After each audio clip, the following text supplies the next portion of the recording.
నమస్తే మిత్రులారా.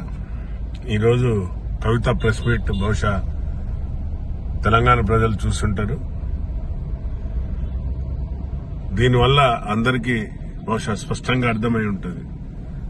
ఏదైతే కాళేశ్వరం పేరు మీద తెలంగాణ యొక్క ఆత్మగౌరవాన్ని, అలాగే తెలంగాణ ప్రజల సొమ్మును ఏ విధంగా ఈ యొక్క BRS party alias Kalvakuntla family ఎలా దోసుకున్నారు అనేది స్పష్టంగా అర్థమై ఉంటుంది. సోదరి కవిత చెప్పకుండానే చెప్పింది అన్ని విషయాలు. సో ఒకటి చాలా నిజాలు నిక్కచ్చిగా చెప్పింది. కానీ ఒకటి, మా ముఖ్యమంత్రి గారిని పదే పదే అందులో హరీష్ రావుతోని వారికి ఉన్న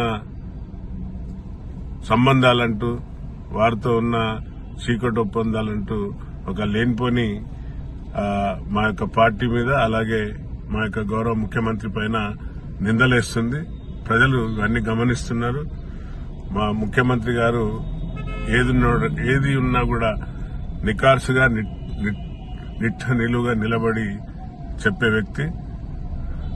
బుల్లెట్ కంటే ఎక్కువ ఇంకేదైనా మిసైల్ లాగా పోయే మా యొక్క ముఖ్యమంత్రి గారు, మన తెలంగాణ ముఖ్యమంత్రి, మన యొక్క గౌరవనీయులు రేవంత్ రెడ్డి గారిని పదే పదే లేనిపోని అపనిందలు వేస్తున్నది సోదరి.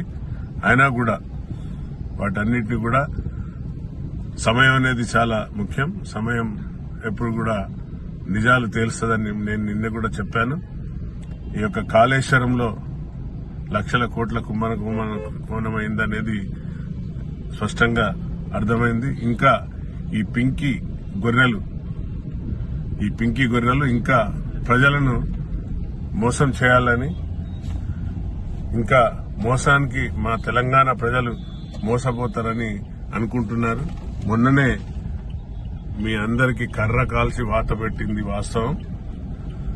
ఇంకా అందులో ఉన్న ప్రతి ఒక్కరు కూడా రాజా కైసా రాజా వైసా ప్రజ, రాజు ఎట్లుంటాడో ప్రజలు కూడా అట్లనే ఉంటారు. సో రాజును బట్టి ఉన్న కింద ఉన్న పింకి గొర్రెలు కూడా ఏ విధంగా కుంభకోణాలు చేసిండ్రో, ఏ విధంగా తెలంగాణ ప్రజల యొక్క సొమ్మును కాజేసిండ్రో మీరందరూ గమనించాలి.